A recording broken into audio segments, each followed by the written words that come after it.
Bonjour, j'aimerais parler du PowerClip sur HSR, un petit peu parler, parce qu'il y en a beaucoup en ce moment, l'inflation des HP, etc. C'est très grand, justement, et j'aimerais parler sur le PowerClip, parce que bon, quand même il serait temps que j'en parle, surtout que les boss augmentent de plus en plus leur HP. Si je devais donner quelques petits exemples, je pense qu'on pourrait notifier par exemple que les boss ont de plus en plus d'HP justement. Par exemple, Svarog, ou même les saints justement, les saints, à sa sortie, il me semble, il avait quelques centaines de milliers de PV. Le boss à l'heure actuelle des C12, désormais il a des millions d'HP. Il a même 10 fois plus de PV qu'avant, ce qui est quand même énorme. C'est-à-dire que l'inflation d'HP elle est folle. Et je trouve ça extrêmement dommage. Justement en même temps je vais vous faire un petit peu de gameplay avec la RTA que je monte un petit peu parce que j'ai pas la grande RTA, et la petite RTA est une alternative excellente, notamment en pure fiction, à la grande RTA si on ne l'a pas, donc c'est parfait. Justement moi je forme justement pour elle, mais c'est pas le sujet. Justement je mets un peu le gameplay. On va foutre ici, on va aller là, on va ici, c'est parti. Calice de la ville de Rivet. Voilà, du coup pour le power creep, comme il dit, on a vraiment en fait le power creep déjà c'est un petit peu, ça peut être deux choses pour moi en ce moment. C'est bien l'inflation des PV, justement, l'inflation des PV, et bien évidemment les persos qui power creep d'autres persos qui étaient du même rôle, parce que le power creep c'est un petit peu un perso qui power creep un autre qui avait exactement le même rôle. Justement là j'en ai quelques exemples très flagrants, un petit peu.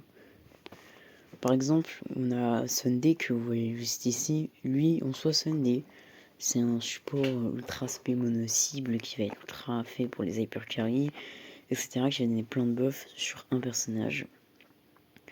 Et bah ça du coup c'est la même chose que fait Bronya mais en mieux, vu qu'il consomme moins de compétences, il apporte de meilleurs boosts, etc. Et bah c'est un petit peu justement pour moi un power creep, mais ça peut être justement l'inflation des HP, parce que les saints lui par exemple il a 10 fois plus de PV que en 1.5 par exemple, donc ce qui est assez énorme, hein. C'est ça un petit peu l'inflation des HP, et c'est très chiant justement. Donc c'est voilà, moi le power creep je trouve que c'est très gênant d'un côté, parce que en free to play du coup c'est forcément, en fait pour moi le power creep pour un free to play c'est très chiant, juste pour moi.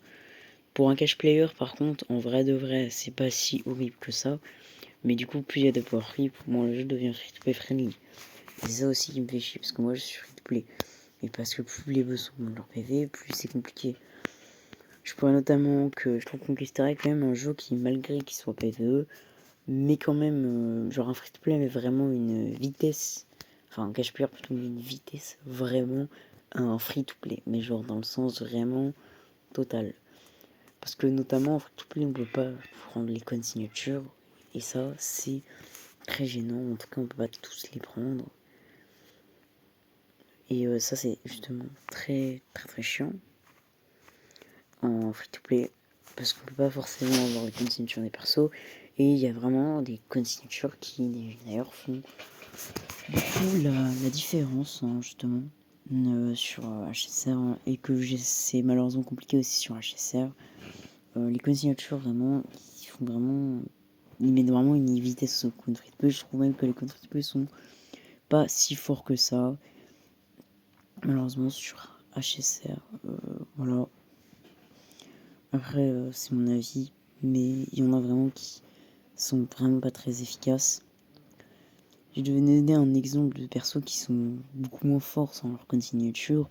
Alors parmi les persos là que vous voyez là dans la team full up attack, en vrai il y en a aucun qui a besoin de son code signature. même s'ils sont tous très très forts. Mais justement, il y a d'autres persos qui, eux, par contre, ont réellement besoin de leur code signature. Je pense notamment à Acheron, qui est probablement le personnage de son code signature. Et ça aussi, je trouve dommage. Alors, sur HSR, je trouve que les cônes deviennent de plus en plus importants, de plus en plus puissants. Voilà, parce qu'une Acheron, par exemple, il y a vraiment un monde entre une Acheron avec et son cône. Et ça, c'est vraiment horrible pour les free-to-play. Du coup, tu peux pas aller chercher le code signature. Aussi, je dirais quand même que Aventuring fait beaucoup moins de dégâts, par exemple, sans son code signature, et à moins d'utilitaire, même s'il reste très très fort. Même si, voilà, il n'y a pas vraiment besoin de son code, mais quand même, voilà, c'est un petit peu dommage, ça aussi. Et donc aussi, les codes signature d'HSR sont aussi de plus en plus forts. Du coup, hein, et que justement, depuis Penacony, je trouve aussi que les codes signature ont gagné encore plus en importance. Et du coup, ils sont de plus en plus nécessaires, malheureusement. Ce que je trouve un petit peu dommage. Du coup, hein, voilà. Et ça va faire que s'empirer du coup en forest, justement. Alors la grande Erta, elle a pas besoin de son cône, mais Aglaé, ça fait peur vraiment. Il y a une différence de fou furieux entre une Aglaé avec et sans cône. Si ça va être pareil, Kakiron et tout, voire pire, mais on va quand même doser. Et je trouve ça aussi, vraiment c'est quand même dommage de devoir aussi devoir plus d'icônes. Hein. Et pour le Power Creep, justement, il y en a eu beaucoup hein, sur HSR et ça fait que continuer, justement. Mais après, pour moi, le plus personnage à l'heure actuelle sur le jeu qui a fait le plus gros niveau de Power Creep sur le jeu, je pense que c'est Fake Shao ou Acheron, en vrai, il y a débat. Ou même Firefly, en fait, en vrai, les trois, quoi. Parce que, vraiment, ils ont Power Creep, les anciens DPS. Que d'ailleurs, sur HSR, il y a vraiment pas mal d'anciens persos qui, malheureusement, ont vieilli chez les DPS. Mais aussi chez les supports, avec notamment Sparkle, qui n'est pas très forte à l'heure actuelle et qui s'est fait Power Creep par Sunday. C'est-à-dire que, certes, faut pas se dire qu'un support est immunisé au Power Creep, malheureusement. Pareil pour les sustain, c'est compliqué. Malheureusement, les persos sont toujours très vite Power Creep. Après, il y a OneMake qui est toujours tranquille à l'heure actuelle, mais bon. Moi, voilà, Sparkle, on s'en souvient, voilà, elle a mal fini quand même. Donc, quand même, voilà, Sony, il a quand même Power Creep, justement, Sparkle, Bonia, etc. Donc, voilà, c'est un petit peu dommage aussi. Hein. Mais du coup, le plus haut niveau de Power Creep, en vrai, c'est Fake Show en 2.5, qui quand même met une vitesse vraiment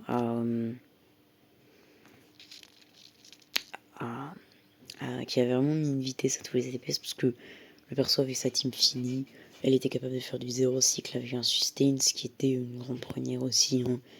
Vraiment, c'est vrai que Fake elle a vraiment fait rehausser le niveau de Power Creep. Et à l'heure actuelle, y en a un petit peu de Power Creep aussi encore, avec je pense notamment Arta qui quand même est vraiment super forte à l'heure actuelle, hein, qui est vraiment...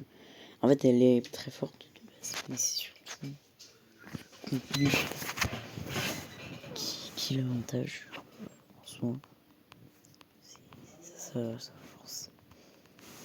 Voilà, c'est le contenu qui avantage la grande Erta, mais en parlant justement de contenu des avantages, justement, ça aussi, je devrais en parler.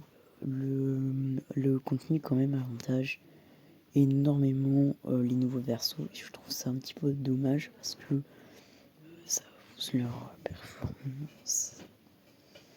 Du coup, et voilà, ça, du coup, leurs performances sont biaisées. C'est dommage.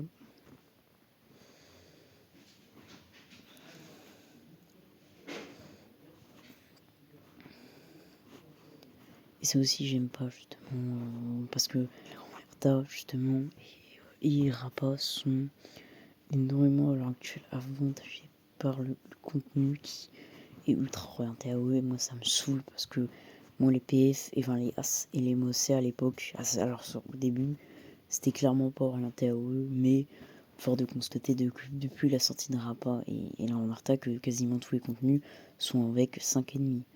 Je trouve ça quand même triste parce que je n'aime pas qu'on dise qu'un DP c'est broken, alors qu'en réalité il est pas fou, mais c'est juste le contenu qui l'avantage vraiment, parce que Erta c'est un très bon perso, mais fort de constater que si le contenu était moins orienté à eux, elle serait pas meilleure que Fixio, Firefly et Akiro, non. Clairement pas.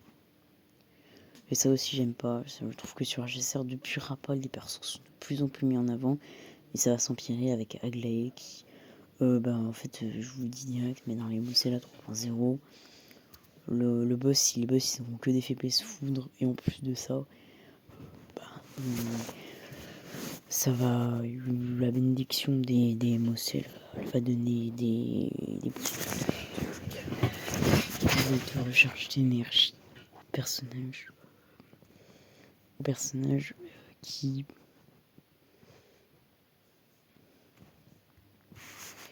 justement qui ont une invocation.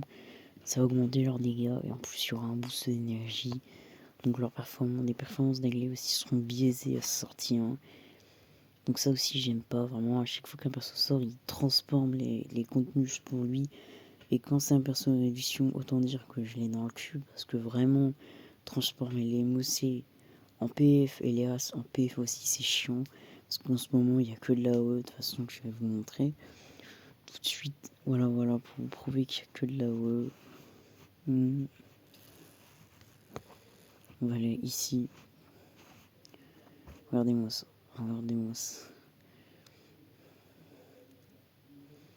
Là, il y a une bénédiction. On invoque 2 Magoris au début au début de chaque fois sont éliminés les Magoris infirmes à tous les ennemis, élites ou supérieurs, une fois. C'est ultra avantagé pour la grande air passe. On va pas se mentir, c'est totalement abusé. S'il y a 5 ennemis littéralement, c'est absurde dans un CMOC. Ensuite on va passer au As, et c'est pas mieux, hein.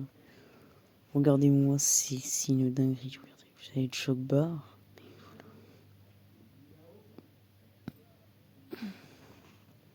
Donc là, vous voyez, si je vais vous montrer, lorsqu'un il augmente les dégâts de compétences, les dégâts d'ulti, bon. Regardez-moi ça, regardez. Break, physique, et surtout ça. Game. C'est full fait pour Erta, ça c'est absurde. Voilà, stratégie du boss. Il invoque des invocations, et il y a 5 ennemis, évidemment. Voilà. Donc c'était un peu pour montrer faiblesse glace, bien évidemment, parce que sinon c'est pas marrant. Donc vous voyez un petit peu que le contenu avantage beaucoup trop les personnages. Du coup, la grande Erta, etc. Les persos AOE, en fait, hein, c'est absurde. La limite, il devrait mettre, si une équipe contient la grande Erta, il obtient des bonus, je sais pas quoi. C'est absurde, et là la grande Erta elle devient broken. En fait, c'est pour ça tout le monde dit la grande Erta c'est la meilleure DPS, en fait. C'est juste que le contenu est trop mis pour elle. C'est pour ça que si c'est un problème sur HSR, voilà. Mais aussi, HSR, ils font littéralement parfois des power creep purs et durs et total, quoi. Après, ce qui est bien, c'est qu'au moins, il les rend pas injouables pour autant quand il power creep un perso, quand même. Genre Gallagher, après la sortie de Linkcha, il reste toujours quand même très très fort, même si Linkcha, la power creep.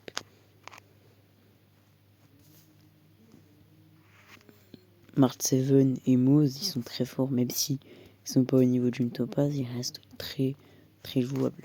Mais je trouve ça quand même dommage aussi, hein, vraiment, ils sont pas mal pareil, justement. Gallagher qui se fait barrer par Linkcha.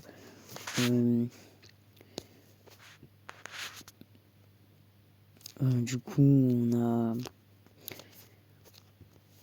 Dr Ratio qui s'est fait barrer par Fake Shao.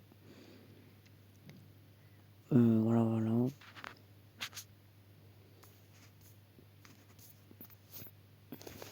Mais en tout cas, il y a des exemples comme ça en vrai. Et Bronia, évidemment, j'ai oublié d'en parler, mais Bronia, elle est où? Bronia? Je trouve pas, voilà, ici. Bronia qui s'est fait power creep par Sunday.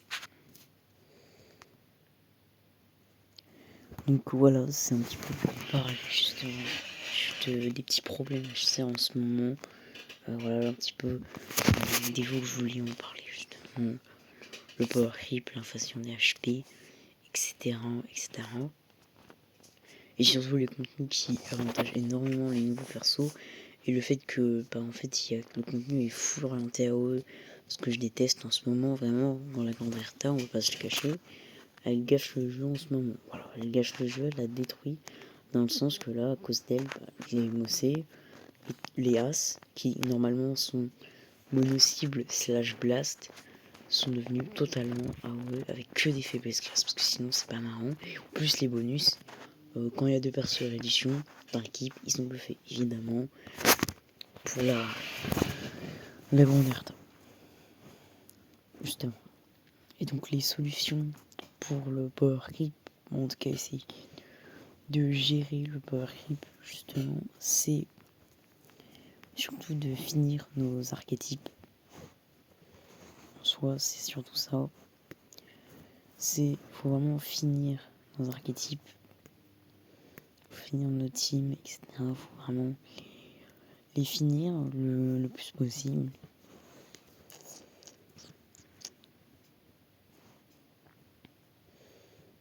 Faut finir les teams du coup. Donc faut pas pouler les persos de beaucoup d'archétypes et d'ailleurs jamais les terminer. C'est ça justement après la solution pour espérer gérer le power creep. Mais je vais pas vous le cacher, si vous pouvez pas les nouveaux persos, genre si vous avez pas la grande Erta, c'est très compliqué de clear les As par exemple, qui est d'ailleurs pour moi le plus pay to win en ce moment. Voilà. Après c'est mon avis. Mais quand même en ce moment, si on n'a pas la grande Erta, c'est clear ce contenu avec tous les étoiles.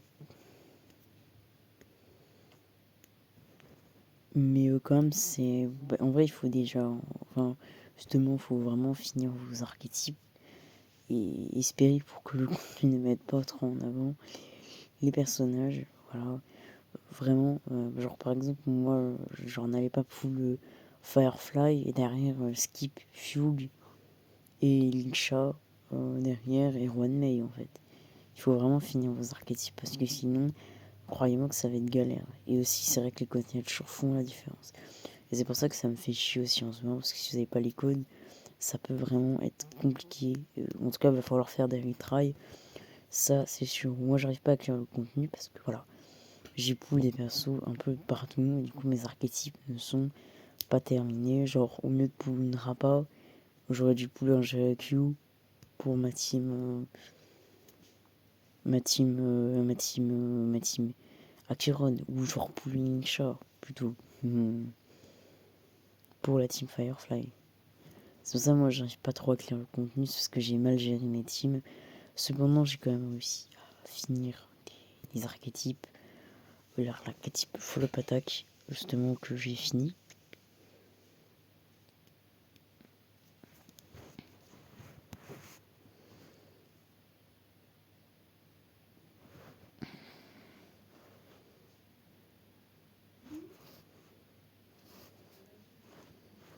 Mais c'est tout. Voilà. Et vu que du coup le contenu est SP multi-cible, moi j'arrive pas à créer le contenu vu que j'ai trop de persos cibles. Mais c'est pas une erreur de miser sur la team follow attack. Clairement pas. Mais le truc c'est que là c'est le contenu qui a des avantages. Qu'il a des avantages beaucoup. Mais quand même j'aurais pu finir plus qu'un archétype si j'avais mieux géré mes ressources. C'est pour ça que c'est vraiment l'erreur à ne pas faire. Finissez vraiment vos archétypes. Pour moi c'est le plus gros conseil que je puisse faire pour clear les MOC. Et priez pour que l'archétype que vous avez investi soit adapté à la méta actuelle. Parce que malheureusement, si le contenu est trop orienté à vous et que vous avez un archétype mono-cible, ça va être compliqué de clear. Et au contraire, si le contenu est trop mono-cible, vous avez joué des grandes Erta, je sais pas quoi, vous allez évidemment galérer. Et aussi, il faut quand même skip les persos dans les archétypes qui vous intéressent pas. Hein. Et surtout vraiment les DP skippables, sauf si vous les aimez, skippez-les. Hein. Genre Rappa, Aglaé. Pour moi, c'est des persos que vous pouvez skipper les yeux fermés sans aucun regret. Clairement. Même si vous jouez des team reg, vous avez Lynch et Fugue pour Rappa. Honnêtement, vous en avez vraiment pas besoin. C'est déjà de perdu, surtout si vous avez Firefly qui est bien meilleur que Rappa en soi. Bien meilleur. Hein, clairement, de toute façon, vous avez dans ma tier list, moi je l'ai mis un tiers en dessous de Firefly, c'est normal. Elle lui met une vitesse. Donc voilà, les persos skippables aussi, vraiment skipper les. Voilà, c'est aussi un autre conseil. Et les cônes de lumière aussi font la différence. En tout cas, voilà, c'est la fin de la vidéo. J'avais vraiment envie de parler du Power Creep parce que on est en 3.0. Les mobs ont beaucoup augmenté PV et surtout le truc qui m'a donné le plus envie de faire cette vidéo, c'est les As que j'ai détesté, qui je trouve la rotation en tout cas de As la plus pay to win qu'on ait eu depuis le début du jeu et on sent le Power Creep, on sent le pay to win et donc c'est surtout ça qui m'a motivé. La rotation des As était vraiment horrible et justement lundi on aura le PF. Je doute qu'elle soit aussi horrible que la rotation que les As, mais on ne sait jamais. Voilà. Après, c'est normal pour le PF qui a 5 ennemis, mais pour les As et les C, ce n'est inacceptable, je trouve. En tout cas, ciao.